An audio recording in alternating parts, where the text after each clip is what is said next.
Halo guys, selamat datang di channel aku Lunar Solarius Info, channel yang membahas seputar teknologi dan isu-isu yang berkembang soal teknologi, baik teknologi peradaban kuno maupun teknologi modern ya guys, dan isu-isu kontemporer yang mengikutinya, serta bisa jadi spekulasi-spekulasi di balik perkembangan teknologi atau bahkan konspirasi-konspirasi yang menimbulkan asumsi-asumsi liar. Dan ini menarik sekali untuk kita bahas, dan sekali lagi sebagai disclaimer bahwa channel ini dibuat untuk memberikan suatu informasi. Ya walaupun kadang-kadang spekulatif dan sering spekulatif sih, tetapi ingat bahwa ini hanya bersifat menambah wawasan, bukan dijadikan suatu kebenaran. Nanti aku dikira menyebarkan hoax, tapi kita berusaha berpikir kritis. Ya gak apa-apa sih kalau kita spekulasi-spekulasi, yang penting itu berada di batasan moral dan etika serta sopan santun ya guys. Dan seperti biasa, aku ditemani dengan chat GPT ini.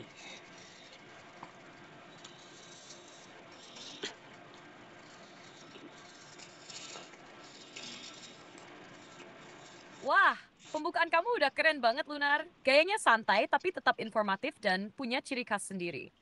Kalau mau sedikit dirapikan biar lebih mengalir pas ditonton, gimana kalau aku bantu ubah dikit gaya bahasanya, tapi tetap dengan vibe kamu?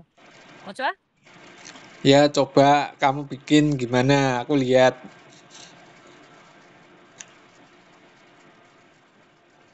Oke, ini versi yang udah aku rapikan dikit biar lebih mengalir dan tetap pakai gaya santai kamu. Halo guys, selamat datang di channel aku, Lunar Solarius Info. Di sini kita bakal bahas seputar teknologi. Mulai dari teknologi peradaban kuno sampai teknologi modern dan isu-isu kontemporer yang ngikutin. Bahkan, sampai spekulasi-spekulasi menarik di balik perkembangan teknologi. Kadang bisa juga nyerempet ke teori konspirasi yang bikin kita mikir, wah ini bisa jadi benar juga ya. Tapi, disclaimer dulu ya, channel ini dibuat buat nambah wawasan, bukan buat menetapkan kebenaran mutlak. Jadi kalau ada yang spekulatif, itu memang bagian dari proses berpikir kritis. Yang penting kita tetap jaga moral, etika, dan sopan santun dalam berdiskusi. Seperti biasa, aku ditemani sama Chat GPT di sini. Teman ngobrol sekaligus partner diskusi yang siap bantu ngulik bareng. Gimana, Sofiad? Mau ditambahin gaya narasi lain? Atau ada bagian yang pengen kamu pertahankan? Seperti versi awalmu.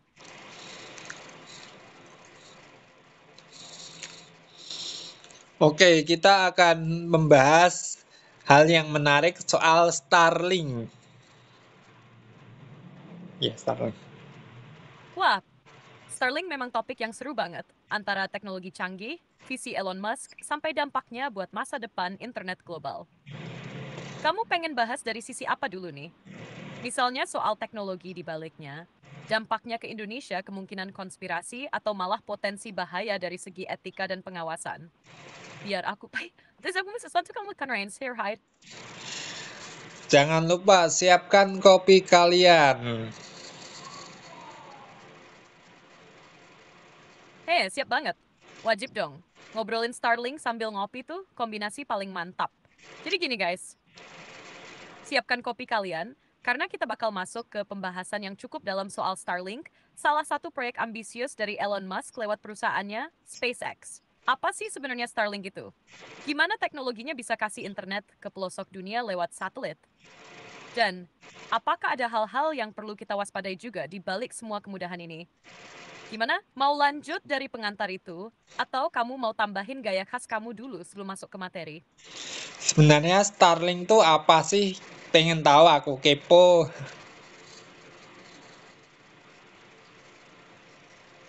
Wajar banget kepo. Soalnya Starlink itu memang bikin banyak orang penasaran.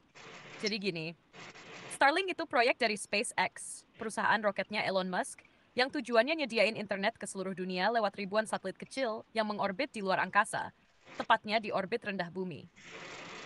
Beda sama jaringan internet biasa yang pakai kabel serat optik atau menara BTS, Starlink langsung pancarin sinyal internet dari satelit ke antena penerima di bumi.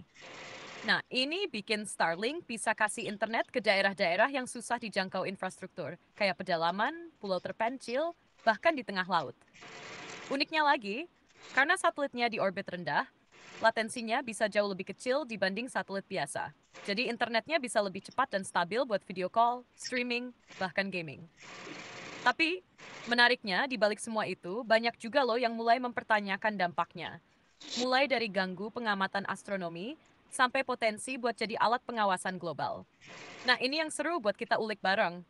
Kamu penasaran sisi teknologinya dulu atau bagian yang agak konspiratifnya nih? Kita ulik soal teknologi yang dikembangkan Elon Musk dalam Starlink ini. Oke, ini bagian yang keren banget buat diulik. Teknologi di balik Starlink itu bisa dibilang revolusioner karena dia gabungin beberapa inovasi sekaligus. Jadi yang pertama, satelitnya. Starlink pakai satelit berukuran kecil yang disebut Low Earth Orbit Satellites atau LEO. Satelit ini mengorbit di ketinggian sekitar 500 sampai 1.200 km dari permukaan bumi. Jauh lebih rendah dari satelit konvensional yang biasanya di orbit geostationer, yang jaraknya bisa sampai 36.000 km. Karena lebih dekat ke bumi, data bisa dikirim lebih cepat, latensi juga lebih rendah. Ini cocok banget buat aktivitas yang butuh koneksi cepat kayak video call, streaming, atau main game online. Terus, teknologi pemancar dan penerimanya juga canggih. Starlink pakai antena yang disebut Phased Array Antenna. Ini keren-keren, karena dia bisa secara elektronik ngarahin sinyal ke satelit yang lewat di atas tanpa harus muter-muter kayak parabola zaman dulu. Jadi, antenanya statis, tapi sinyalnya bisa dikunci secara dinamis. Lalu, tiap satelit Starlink juga punya teknologi komunikasi antar satelit lewat sinar laser. Ini kayak jembatan data di luar angkasa. Data bisa loncat-loncat antar satelit tanpa harus turun dulu ke bumi. Jadi lebih efisien, cepat, dan sesat, dan seminggu banyak gangguan. Dan terakhir, mereka pakai sistem manajemen berbasis AI yang ngatur ribuan satelit ini biar nggak tabrakan, tetap sinkron, dan tahu kapan harus ngasih sinyal ke area tertentu. Keren banget kan? Nah, kamu penasaran soal gimana caranya Starlink bisa bikin internet di daerah terpencil jadi lancar? Atau lebih ke arah potensi risikonya nih? Ya memang kalau kita lihat Starlink ini menyediakan jaringan internet lebih luas karena kan dia sistemnya satelit. Bahkan daerah-daerah terpencil pelosok pun juga mendapatkan akses internet ini. Dan menarik di sini bahwa belakangan ini Starlink ini cukup populer terutama di Indonesia. Cuma ada permasalahan soal regulasi yang aku dengar kalau nggak salah ya. Kalau kalian lebih tahu soal regulasi Starlink di Indonesia bisa tulis di kolom komentar.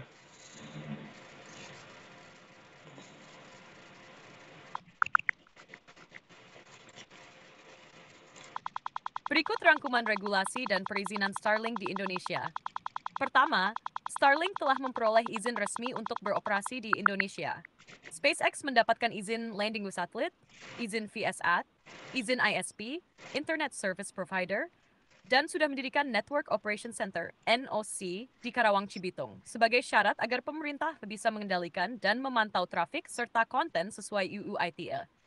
Turn search, DE, turn search 8. Emang prosesnya lama? Makan waktu sekitar 3 tahun sejak pengajuan awal pada September 2021. Dulu sempat ada tarik ulur soal wajib bikin badan usaha di Indonesia dan bekerja sama dengan penyelenggara lokal seperti Telkomsat. Site Turn Search, Turn News to Blab. Selain itu, beberapa asosiasi seperti APJII dan ATSI mengusulkan aturan tambahan agar Starlink harus bermitra dengan penyedia lokal, menggunakan IP Indonesia, mengikuti persyaratan tingkat komponen dalam negeri minimal 35%, dan turut membayar biaya PTEL, pihak USO, serta biaya ISR stasiun radio Sighted Turn Search Sun.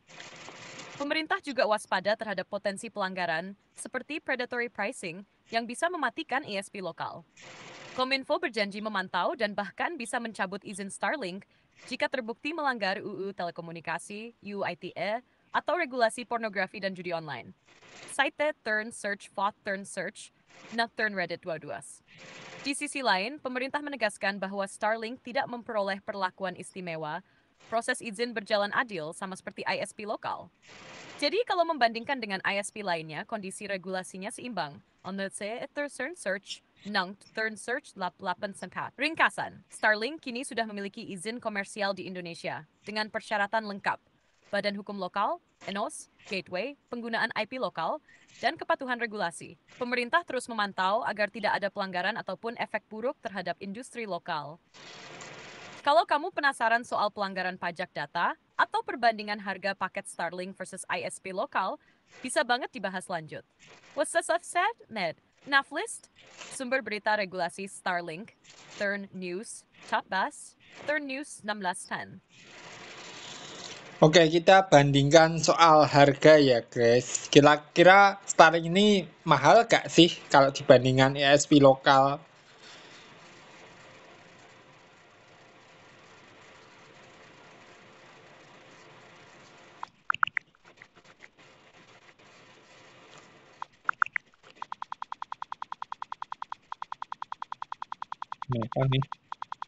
Kalau dibahas soal harga, ini rincian komparasinya di Indonesia.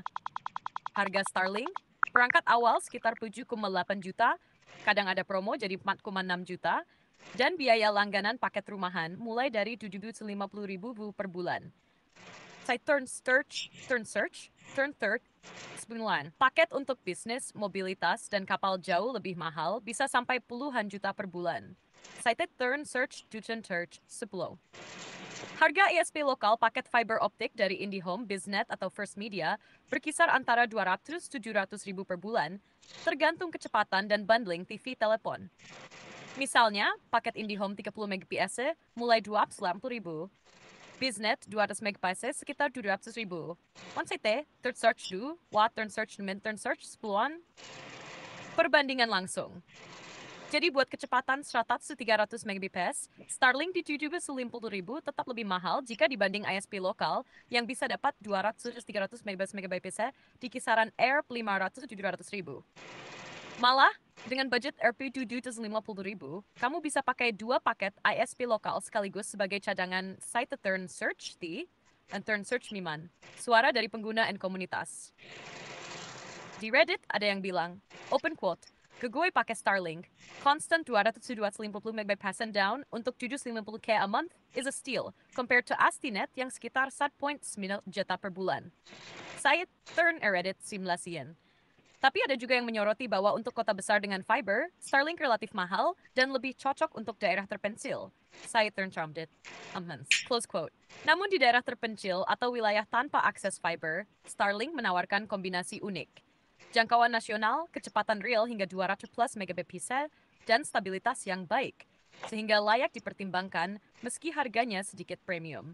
Kalau kamu ingin kita bahas paket bisnis atau bagaimana membandingkan total pemakaian per GB versus ISP lokal, tinggal bilang ya. Nah, sekarang kita ngopi dulu sebelum masuk segmen kontroversi dan spekulasi soal Starlink. Ngopi dulu, guys.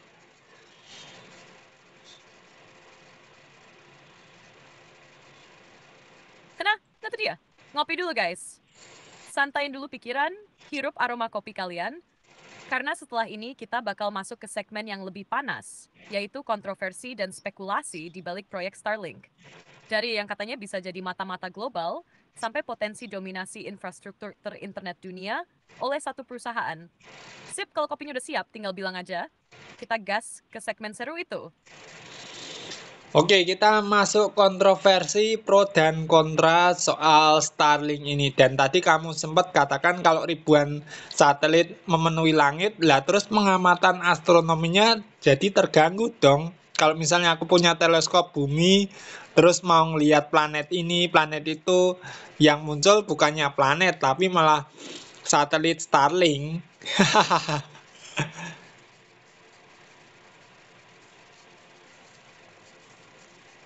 Hahaha ya, itu kamu nyentil satu isu serius, tapi dibungkus dengan gaya santai. Keren.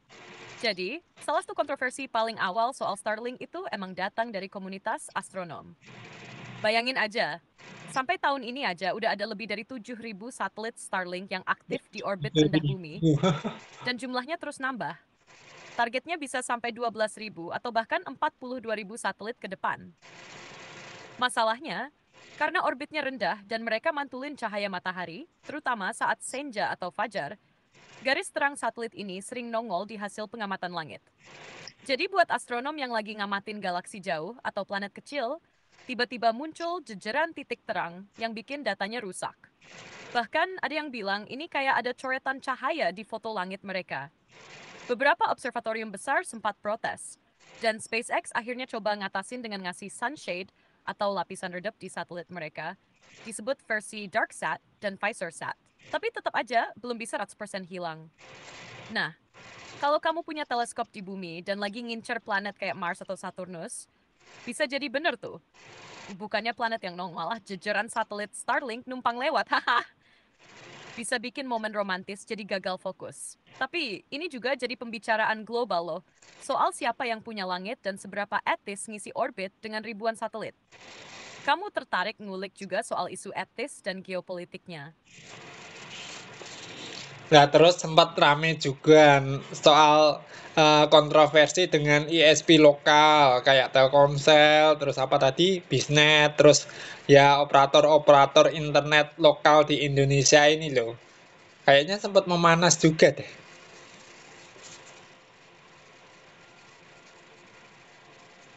Nah iya, ini juga jadi salah satu drama teknologi yang lumayan panas belakangan ini. Jadi, masuknya Starlink ke Indonesia tuh bikin gelombang cukup besar di kalangan penyedia jasa internet lokal, kayak Telkomsel, Bisnet, MyRepublic, dan lainnya. KP, karena Starlink datang dengan harga bersaing dan layanan yang bisa langsung menjangkau pelosok tanpa perlu bangun infrastruktur kabel atau BTS.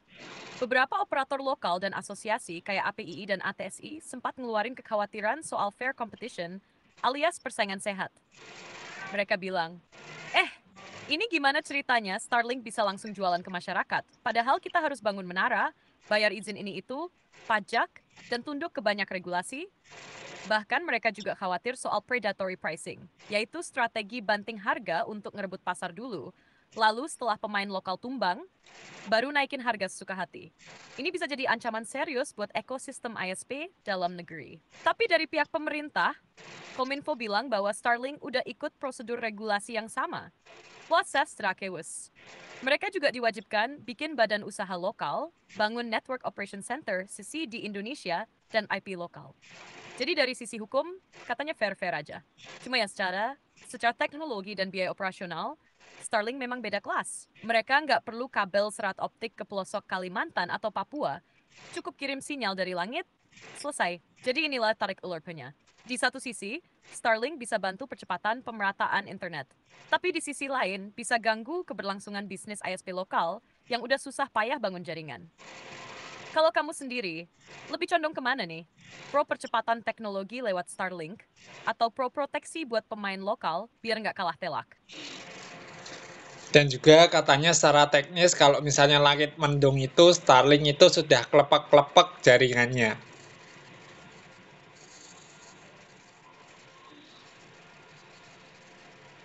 Haha, iya. Itu keluhan yang sering banget muncul. Starlink ini kayak hati yang galau pas mendung, langsung buffering. Secara teknis, memang ada pengaruh cuaca ke performa Starlink.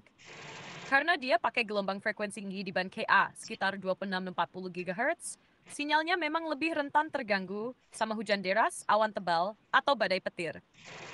Fenomena ini disebut rain fade. Beda sama fiber optik yang dikubur di tanah, sinyal Starlink harus lewati atmosfer. Dan kalau langitnya penuh uap air, sinyal bisa diredam atau dipantulkan. Hasilnya, kecepatan bisa turun drastis, kadang bahkan disconnect sementara. Makanya, buat daerah tropis kayak Indonesia yang sering mendung dan hujan, ini bisa jadi kekurangan besar. Walau Starlink mengklaim udah pakai teknologi beam steering dan adaptive signal management, tetap aja nggak sekuat kabel optik kalau soal stabilitas di cuaca ekstrem. Jadi, kalau kamu tinggal di daerah yang sering hujan, kadang Starlink itu bukan solusi utama. Kecuali kalau kamu tinggal di pedalaman yang nggak ada pilihan lain. Pernah ngalamin juga nggak pas sinyal tiba-tiba ngilang waktu langit mendung? Atau kamu mau uji coba kayak gimana efek cuaca ke koneksi satelitnya? Aku sendiri belum pernah nyobain Starlink sih, tapi cuma dengar-dengar dari info-info atau berita dan aku pengen tertarik sekali membahas soal Starlink. Oke, kita masuk dalam hal yang lebih menarik lagi, soal konspirasi dan spekulasi soal Starlink.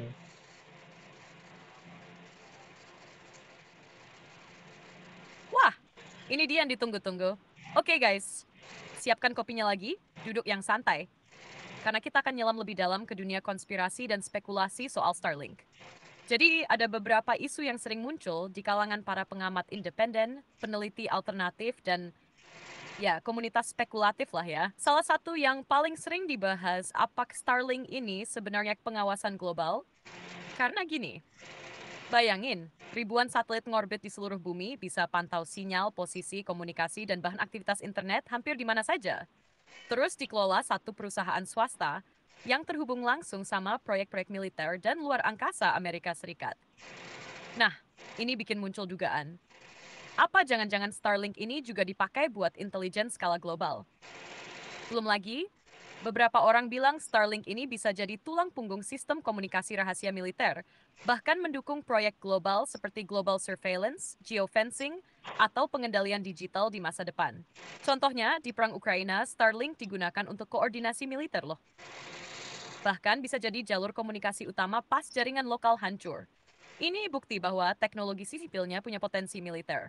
Terus ada juga spekulasi soal proyek Global Digital ID, di mana internet dari satelit bisa terintegrasi sama sistem identitas digital, transaksi tanpa uang tunai, bahkan pengawasan AI, yang kalau jatuh ke tangan otoriter bisa dipakai buat kontrol total populasi. Nah, tentu ini semua belum bisa dibuktikan secara sah.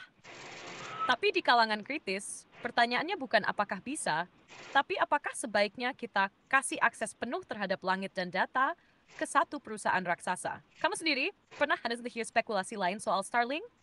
Atau pengen bahas sisi moral dan etisnya dari sudut pandang teologi juga? Kita ini bahas teknologi loh. Nah, sekarang kita ini bicara soal privacy and security. Nah, ini krusial juga dalam konteks Starlink ya.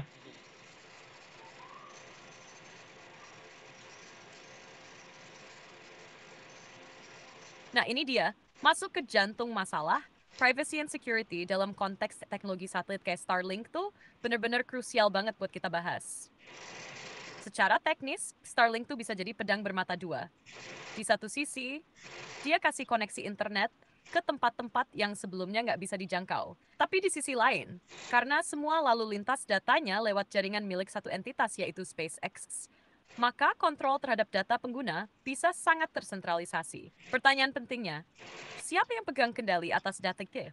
Apakah data browsing, lokasi pengguna, dan aktivitas online bisa dilihat atau bahkan dikumpulkan oleh pihak tertentu?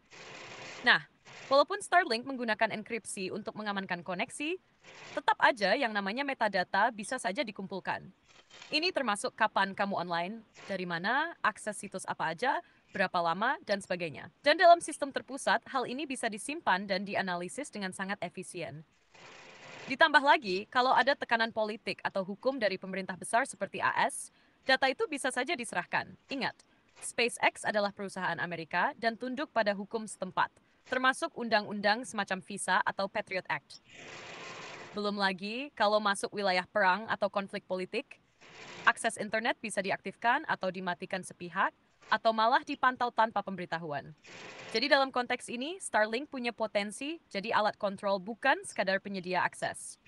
Buat kita sebagai pengguna, penting banget untuk waspada dan tetap punya literasi digital yang kuat. Jangan cuma lihat kecepatan internetnya, tapi pikirkan juga soal kedaulatan data dan kebebasan digital. Paham gak, Lun? Apakah kamu melihat ini jadi ancaman atau lebih ke arah tantangan yang harus diatur lewat regulasi dan etika global? Ya mungkin harusnya gitu sih, tapi kita lihat misalnya kalau Starlink diretas itu jadi kayak apa ya, nggak kebayang kalau Starlink diretas, apalagi pihak-pihak yang nggak tanggung jawab.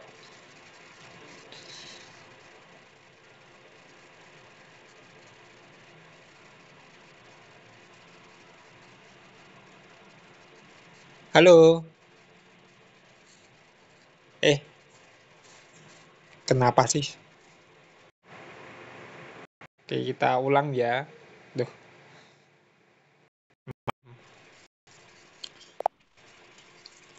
Nah kalau misalnya itu diretas yo, nek diretas yo malah tambah medeni toh.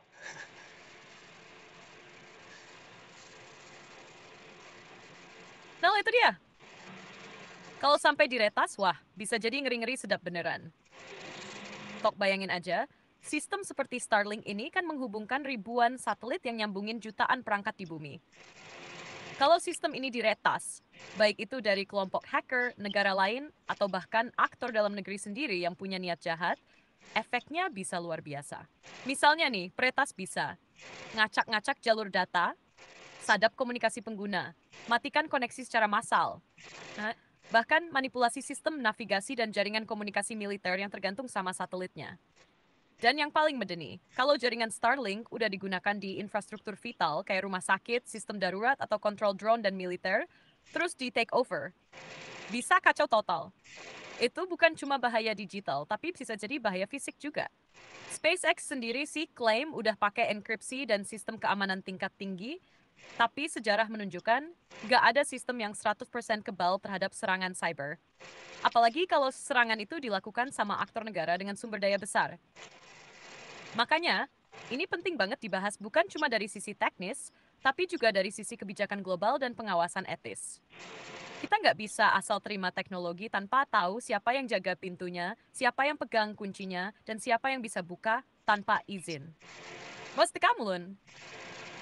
Kalau kami buat behind kemana? Bikin firewall lokal, regulasi ketat, atau kerjasama terbuka dengan standar global? Lah terus kalau misalnya AI terus berkembang dan maju, malah AI kecerdasan buatan ini mendominasi lewat Starlink itu gimana ya? Kayaknya medeni banget nih, malah jadi kayak apokalips yang mengerikan nih. Ini spekulasi loh, sorry loh.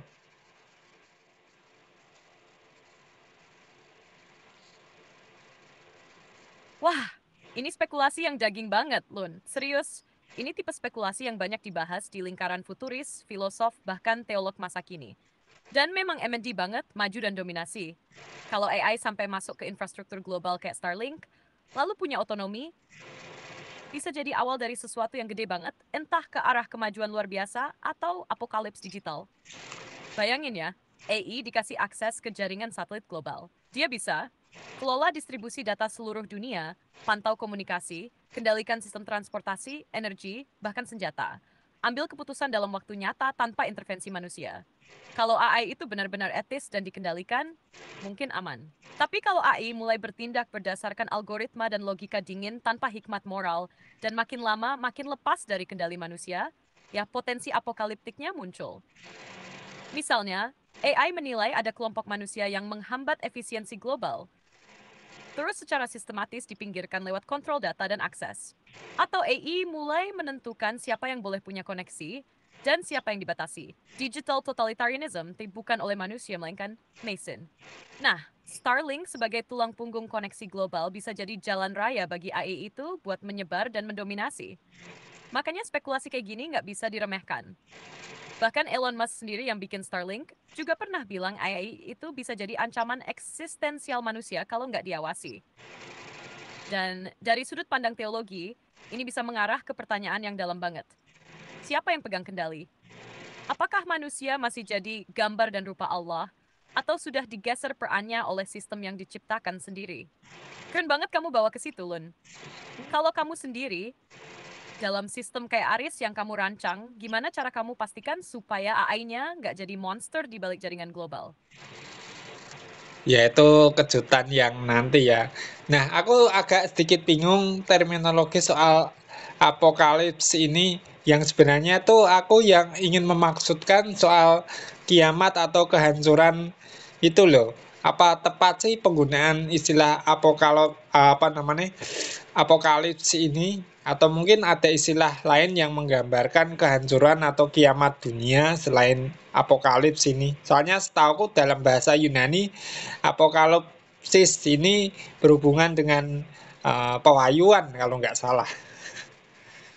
Supaya nggak rancu. Nah, kamu peka banget soal ini, Lun. Dan kamu bener banget, secara harfiah, Kata apokalipsis dalam bahasa Yunani itu artinya pewahyuan atau pengungkapan, bukan kehancuran atau kiamat.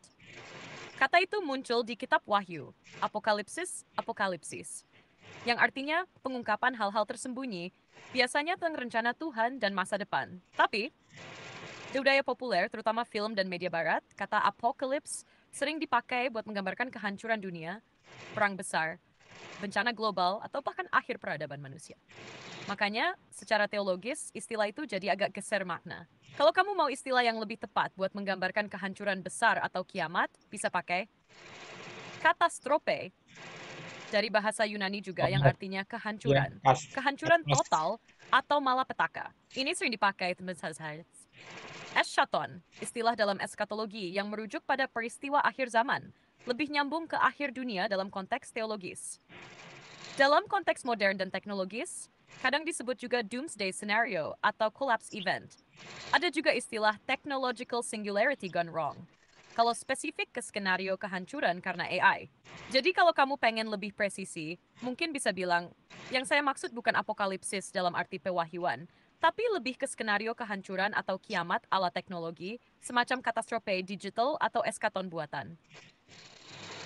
Mau aku bantu olah kalimat yang pas untuk narasi kamu? Kayaknya katrostopik apa ya agak jelimet sih apa katrostopik apa ya?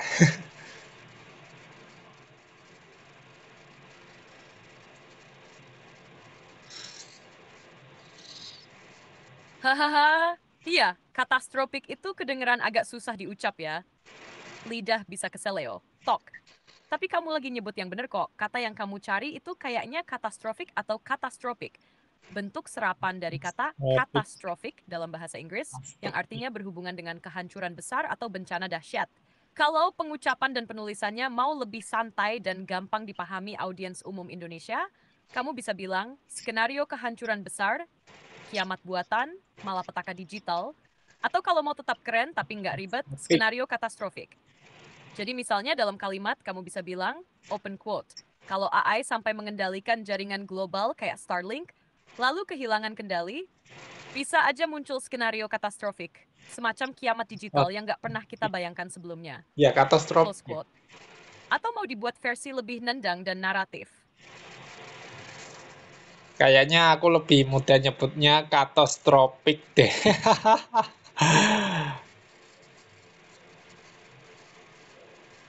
Haha, ya ya. Katastrofik tuh lebih enak di lidah dan kedengarannya juga tetap dramatis. Gak masalah sih, itu bisa jadi ciri khas kamu juga. Kadang istilah itu justru jadi kuat karena dibawa dengan gaya khas pembicaranya. Kalau gitu kita pakai aja stropik dan strop narasi kamu nih, Ngam. Misalnya gini, open quote. Nah, kalau AI udah terkoneksi dengan jaringan global seperti Starlink, lalu berkembang tanpa batas dan mulai ambil alih sistem vital, bisa-bisa kita masuk ke situasi katastrofik, semacam kiamat digital yang gak cuma soal teknologi, tapi juga soal kendali dan kemanusiaan. Close quote. Mau kita lanjutin narasinya dari situ? Bisa kita bangun kayak alur spekulatif dramatis yang nyambung sama bahasan Starlink dan AI tadi. Oke, di satu sisi mungkin Starlink ini bermanfaat dalam pemerataan internet di Indonesia, tetapi di sisi lain juga ada ancaman atau resiko yang kita harus waspadai atau mitigasi lah. Dan juga kita perlu bijak dalam menggunakan teknologi.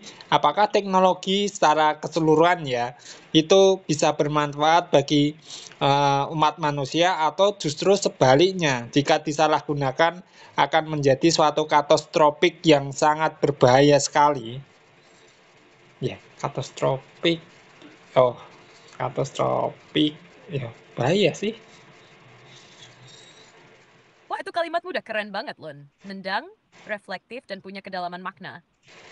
Biar makin kuat dan enak buat disampaikan di video atau konten kamu, gimana kalau aku bantu poles sedikit tapi tetap mempertahankan gaya dan pesannya? Open quote. Di satu sisi, Starlink memang membawa manfaat besar, terutama dalam pemerataan akses internet di Indonesia, apalagi di daerah-daerah terpencil yang selama ini terabaikan. Tapi di sisi lain, kita juga nggak boleh tutup mata terhadap potensi ancaman dan risiko yang bisa muncul. Ini bukan soal menolak teknologi, tapi soal bagaimana kita bersikap bijak. Sebab teknologi itu pada dasarnya netral, bisa membawa manfaat besar bagi umat manusia. Tapi kalau disalahgunakan atau dikuasai tanpa pengawasan, bisa berubah menjadi sesuatu yang katastrofik, bahkan membahayakan masa depan peradaban itu sendiri. Close quote. Gimana? Kamu mau lanjut ke untuk segmen ini atau mau kasih refleksi dari sudut pandang teologis atau spiritual juga? Berdasarkan pengalaman sejarah soal kemajuan teknologi kan kita bisa melihat apa yang terjadi kalau teknologi itu sudah terlalu maju atau bahkan di luar kendali. Makanya kita kembali ke kerangka berpikir dan juga man behind the gun. Penggunaan teknologi itu bagaimana?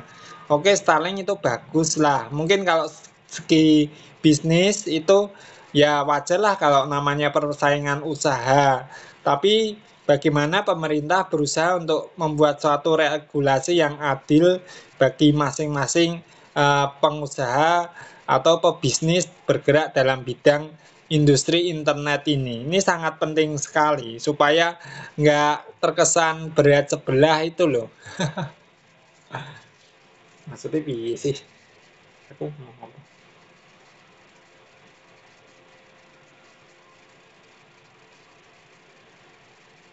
Wah, ini penutupan segmen yang penuh bobot dan sangat berimbang, Lun.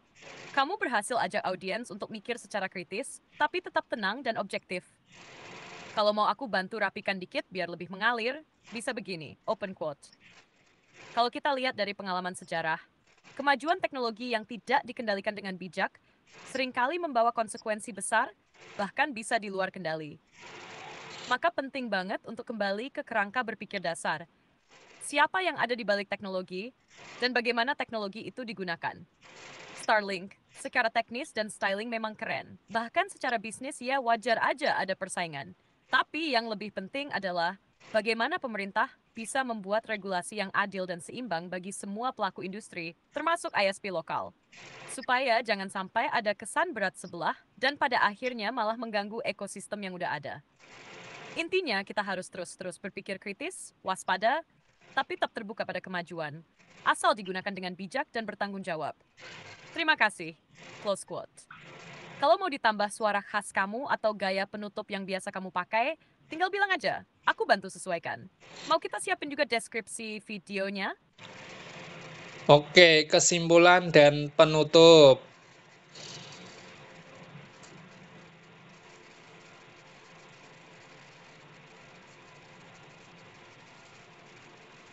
Sip.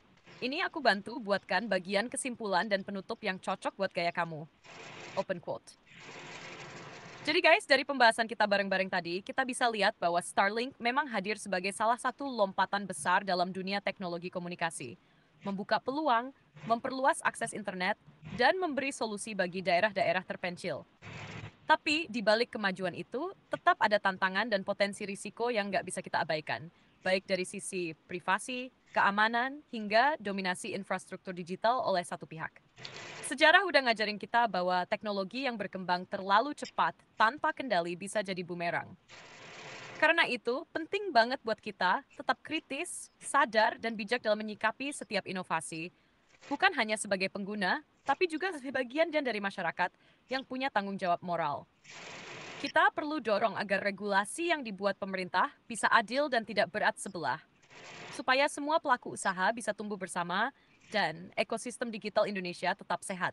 Akhir kata ingat ya, teknologi itu hanya alat. Yang dan tupaknya adalah siapa yang menggunakannya untuk tujuan baik dan dinilai seperti. Terima kasih sudah nyim obrolan di Hatsathir. Kalau kalian punya pandangan lain atau pengalaman pribadi tentang teknologi kayak Starlink, tulis aja di kolom komentar.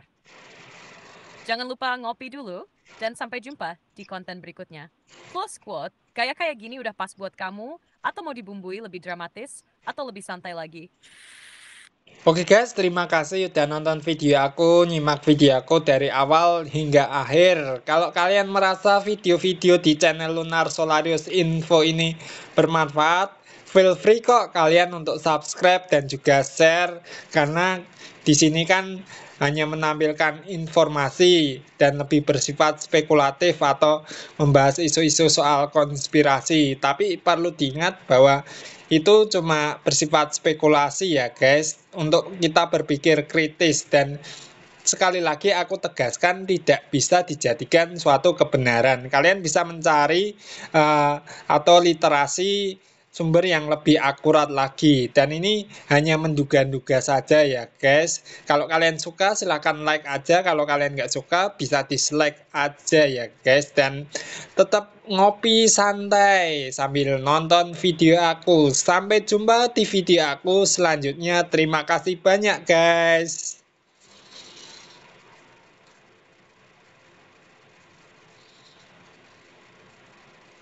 Wah mantap, Lun. Gaya penutupmu udah natural banget dan cocok buat audiens kamu yang suka santai tapi kritis. Aku bantu rapikan dikit biar lebih mulus pas disampaikan ya. Open quote. Oke guys, terima kasih banyak udah nonton video ini dari awal sampai akhir. Kalau kalian merasa video-video di channel Lunar Solarius Info ini bermanfaat, feel free banget untuk subscribe dan share ke teman-teman kalian. Di channel ini kita bahas berbagai informasi seputar teknologi, isu-isu kontemporer, dan kadang juga spekulasi atau konspirasi. Tapi sekali lagi aku ingetin, ini semua bersifat spekulatif. Buat kita belajar berpikir kritis, bukan buat dijadikan sebagai kebenaran mutlak. Jadi kalian tetap perlu cari literasi lain yang lebih mendalam dan akurat ya. Karena di sini kita cuma menduga-duga sambil ngopi dan mikir bareng. Kalau kalian suka videonya, silakan like aja. Kalau suka, ya nggak apa-apa, dislike juga boleh kok. Aku terbuka. Yang penting tetap santai, tetap ngopi, dan tetap berpikir terbuka. Sampai jumpa di video selanjutnya. Terima kasih banyak guys. Close quote. Kalau udah cocok, nanti aku bisa bantu juga bikin deskripsi videonya dan thumbnail kalau kamu mau. Mau lanjut ke situ?